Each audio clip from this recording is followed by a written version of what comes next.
اور جب یہ چیزیں کمزور ہو گئیں، صرف کتابوں میں نبی کی سیرت النبی بائنر کے اندر رہ گیا، آج مسلمانوں کے عمل میں سیرت باقی نہ رہ گئی۔ نبی علیہ السلام نے بھیجا فوج، لڑنے کے لیے لوگ گئے جہاد پر۔ ایک ماں تھی، اکلوتا بیٹا بھی گیا تھا، جوان بیٹا جہاد میں گیا۔ سارے مجاہدین پلٹ کر کے آئے، لیکن نوجوان پلٹ کر کے نہ آیا۔ نبی علیہ السلام کے پاس فوج واپس آئی، اب لوگوں سے پوچھتی ہیں، لوگ بتاتے نہیں کہ تمہارا بیٹا شہید ہو گیا ہے، سوچتے ہیں کہ اکلوتے بیٹے میں شاید بوڑھی صبر نہ کر سکے، اس لیے آخرکار وہ عورت مجبور ہو کر کے نبی علیہ السلام کے پاس آئی۔ رات کو میں نے بتایا کہ عورتوں کو شکایت کیا تھی کہ یا رسول اللہ، ہر وقت مرد آپ کو گھیر کر کے بیٹھ جاتے ہیں، ہم عورتوں کو آپ کے قریب پہنچنے کا موقع نہیں ملتا، سارے مرد گھیرے پڑے ہوئے ہیں۔ عورت آئی، کہتی یا رسول اللہ، یا رسول اللہ، یہ تھا نبی کی سیرت، نبی کا فرمان اور نبی کی سنت، نبی کا حکم کتنی آسانی سے قبول کر لیا گیا۔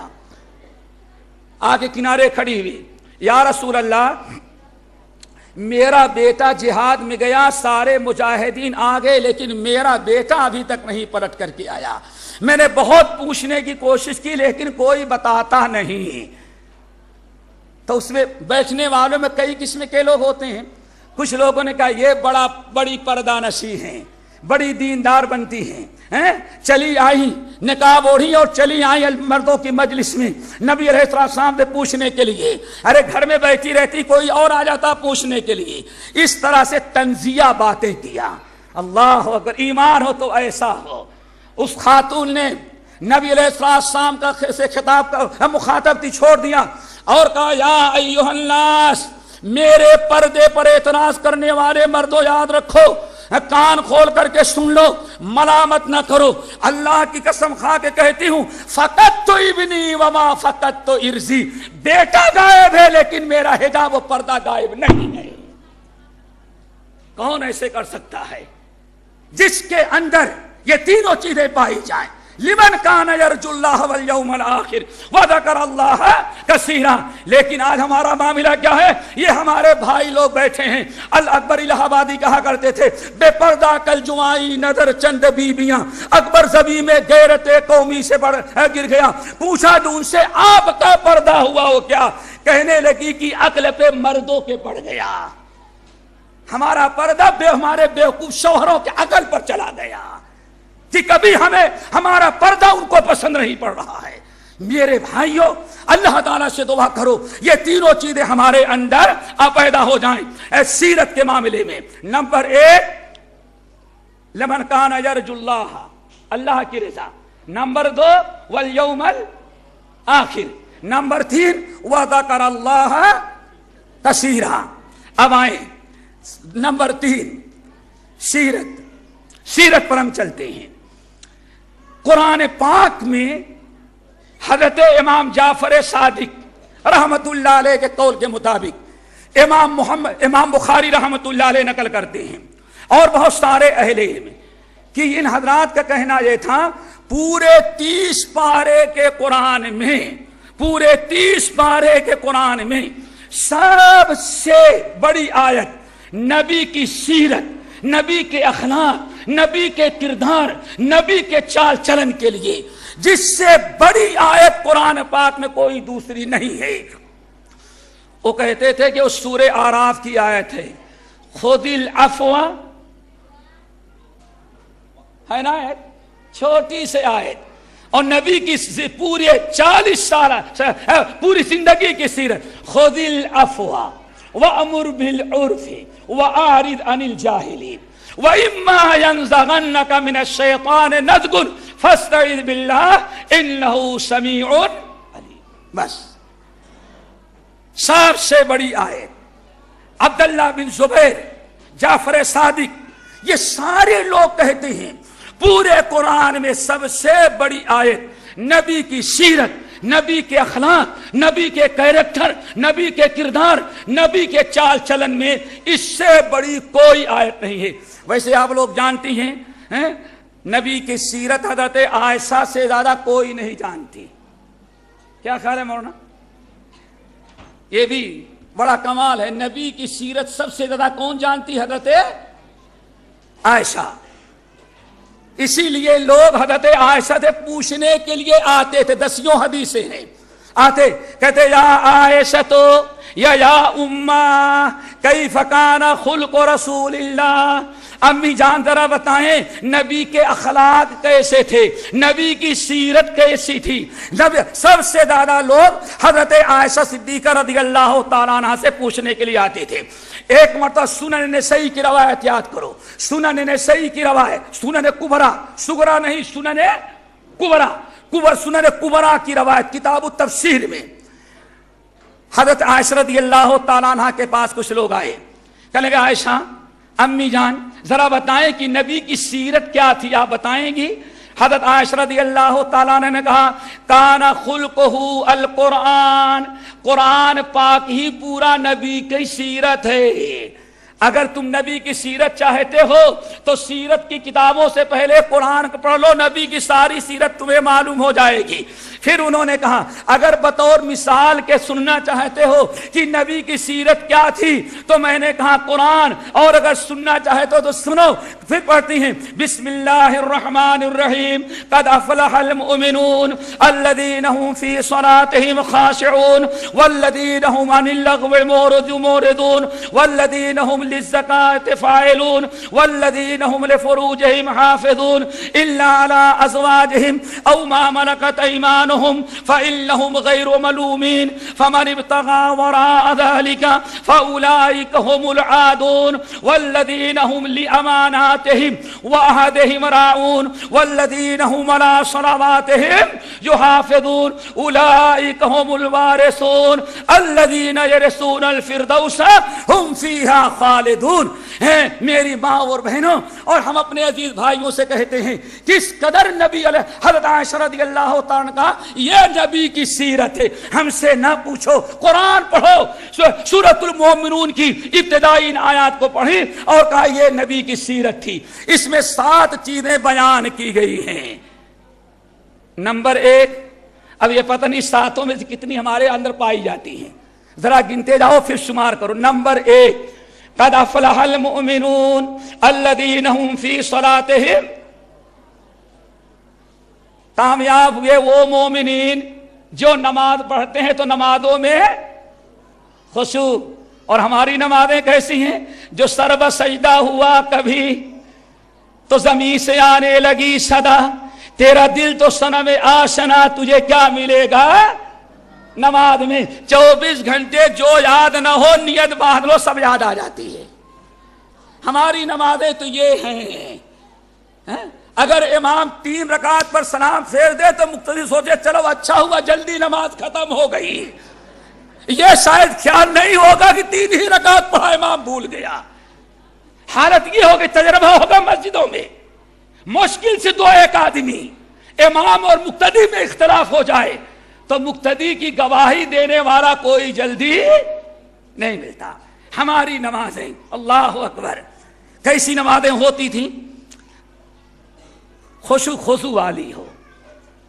نبی علیہ السلام کی نماز, اور واقعی جو نبی کی سیرت اپناتے تھے ان کے آج بھی ایسی نمازیں ہوتی تھیں. پورے دنیا میں عرب اور عجم کے استاد مولانا احمد اللہ صاحب پرتاپ گڑھی رحمت شیخ الحدیث کہا جاتا ہے, بر صغیر میں پہلا عالم ہے جس کو شیخ الحدیث کا لقب ملا ہے. مدینہ یونیورسٹی سے لے کر کے مکہ اور ازہر سے لے کر کے جامعہ سلفیہ اور آپ کے ساؤتھ انڈیا میں رائے درگ سے لے کر کے عمر آباد تک جتنے آج سے تقریباً 60-70 سال پہلے علماء ملیں گے سب انہی کے شاگرد ہیں. انہی سے حدیثیں پڑھ پڑھ کر کے پوری دنیا میں حدیث کا علم عام ہوا. ان کے بارے میں کہا جاتا اللہ اکبر قد افلح المؤمنون الذین هم فی صلاتهم خاشعون. جب نماز کے لیے کھڑے ہو جاتے تھے تو اس قدر خشوع خضوع ہوتا تھا کہ کہتے ہیں کہ ان کے سینے سے جہنم کی آیت آئی, عذاب آیا. اس قدر آواز نکلتی تھی جیسے پتیلی میں کوئی چیز پکایا جائے اور ڈھکن اوپر رکھ دیا جائے اور نیچے آگ جلے تو ابلنے کے بعد ڈھکن سے جو آواز آتی ہے اس پتیلی سے، یہی آواز ان کے سینے سے نکلا کرتی تھی۔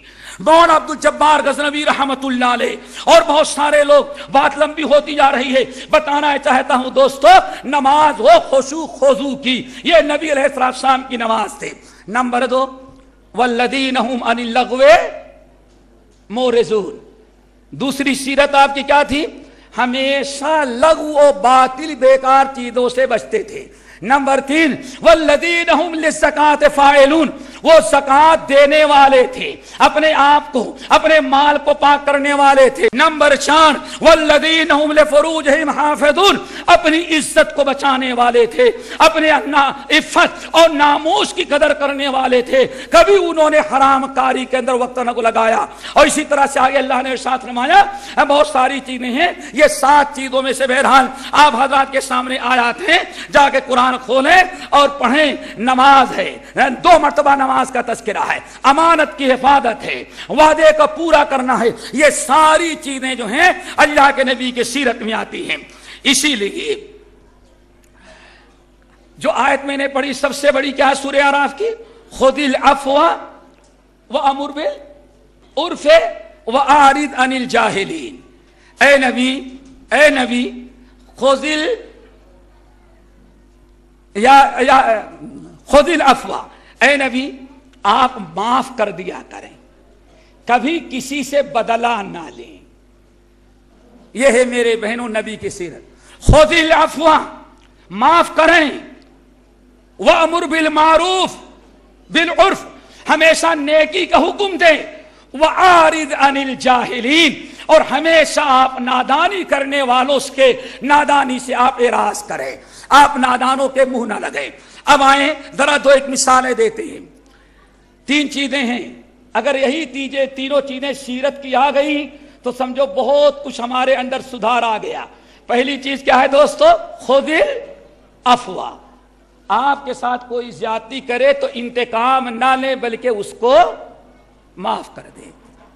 نمبر 2، وَأَمُرْ بِالْعُرْفِ، ہمیشہ نیکی کا حکم دیا کرو، اچھی باتیں کرو۔ نمبر 3، اگر کوئی تمہارے ساتھ نادانی کرتا ہے، جہالت کرتا ہے، تو اس سے اعراض کرو، جہالت کا جواب جہالت سے نہ دو۔ اب ذرا اس کو نوٹ رکھیں، پورے صحابہ میں سب سے بڑے قرآن کے مفسر اور قرآن کے عالم کون تھے؟ حضرت عبداللہ ابن عباس رضی اللہ تعالی عنہما۔ وجہ کیا ہے؟ کیا وجہ ہے بیٹے؟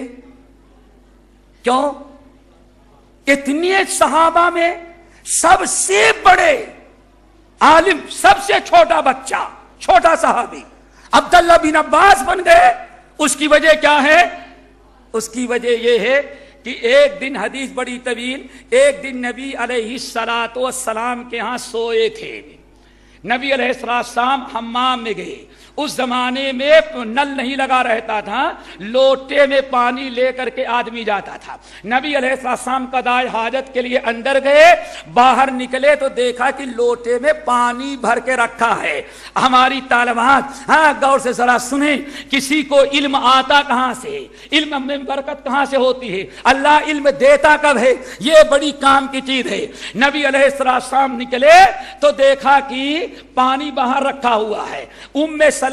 میمونہ رضی اللہ تعالیٰ عنہ کے گھر میں نبی علیہ السلام سوئے تھے۔ میمونہ خالہ تھیں اور حضرت عبداللہ بن عباس ان کے بھانجے تھے۔ نبی علیہ السلام نے دیکھا میمونہ تو یہاں نہیں کھڑی ہے، لیکن پانی کون رکھا؟ عام طور پر میمونہ رکھتی تھی، میں آواز لگاتا میمونہ پانی رکھو تب پانی لے کے آتی تھی۔ آج میں نے میمونہ سے کہا بھی نہیں، یہ پانی کون لا کر کے رکھ دیا؟ کہتے ہیں میمونہ رضی اللہ تعالیٰ عنہ کہتی ہیں، میں نے کہا یا رسول اللہ یہ پانی یہ میرا بھانجا ہے، اس نے آپ کے لیے رکھ دیا۔ اللہ اکبر! آپ کے لیے کس نے رکھ دیا؟ یہ میرا بھانجا چھوٹا سا ہے۔ نبی علیہ السلام کا دل باغ باغ ہو گیا۔ آپ استاد تھے، آپ معلم تھے، اور عبداللہ سمجھو ایک قسم کے شاگرد ہیں. نبی علیہ السلام کی خدمت کیا، نبی علیہ السلام کا دل خوش ہوا. آپ نے دعا کر دی اسی وقت، اے اللہ اللہم علمہ الکتاب وفقہہ فی الدین. اے اللہ اس بچے کو جس نے میری خدمت کیا ہے، اللہ اس کو قرآن کا عالم بنا دے، اور اللہ تعالیٰ اپنے حدیث کا علم اس کو دے دے. استاد کی خدمت تھی، استاد کی دعائیں تھی، جس کی بنا پر اللہ تعالیٰ نے عبداللہ بن عباس کو سب سے بڑا عالم صحابہ کرام میں بنایا. عبداللہ بن عباس رضی اللہ تعالیٰ عنہ اس آیت کی تفسیر کرتے ہیں. میرے دوستو اس کو نوٹ کر لو، یاد کر لو، تاکہ نبی کی پوری سیرت آ جائے. خذ العفو وامر بالعرف واعرض عن الجاہلین. اے ہمارے نبی آپ معاف کریں. عبداللہ بن عباس رضی اللہ تعالیٰ عنہ کہتے ہیں اس آیت کا مطلب یہ ہے، غور سے سنو، الصبر عند الغضب، نمبر 2 والعفو عند الظلم، نمبر 3 والحلم عند الجہل. اللہ تعالیٰ نے اپنے نبی کو 3 چیزوں کا حکم دیا ہے. نمبر 1 الصبر عند الغضب. اگر کوئی غصہ دلا دے تو میرے نبی خبردار کبھی غصے کو استعمال نہیں کرنا، غصہ پی ڈالنا. یہ ہے آپ کی سیرت، الصبر عند الغضب. نمبر 2 والعفو عند الظلم. اگر کوئی آپ پر ظلم کرے تو آپ اس سے انتقام نہ لینا، آپ اس کو معاف کر دینا. نمبر 3 والحلم عند الجہل. اگر کوئی جہالت آپ کے ساتھ کرے، بیوقوف انسان، تو آپ جہالت کا جواب جہالت سے نہیں بلکہ حلم، تحمل اور بردباری سے کام لیں. عبداللہ بن عباس رضی اللہ تعالیٰ عنہما کہتے ہیں پوری سیرت ان تینوں چیزوں کے اندر آ گئی. غصہ کسی نے دلایا، آپ اس کو غصہ پی ڈالیں، صبر کریں. کسی نے آپ کے ساتھ نادانی کیا، آپ نادانی کا جواب نادانی سے نہیں تحمل اور بردباری سے کام لیں. نمبر 3 اگر کسی نے آپ پر زیادتی کی ہے، ظلم کیا ہے، آپ اس کو معاف کر دیں. ہمارے یہاں یہ جو رائج ہے، ایک کہو گے تو 10 سنیں گے، ایک کہو گے تو 10 سنو گے. اگر اینٹ کا مارو گے تو اینٹ کا جواب ہم پتھر سے دیں گے. یہ ہماری سیرت ہے، یہ ہمارا انداز ہے، یہ ہمارا طریقہ ہے. اسی لیے آج تک ہمارے اندر اختلاف، لڑائیاں، جھگڑے، یہ سارے فساد ہمارے ہاں پائے جاتے ہیں. ہمیں بات یاد آئی صحیح بخاری کی،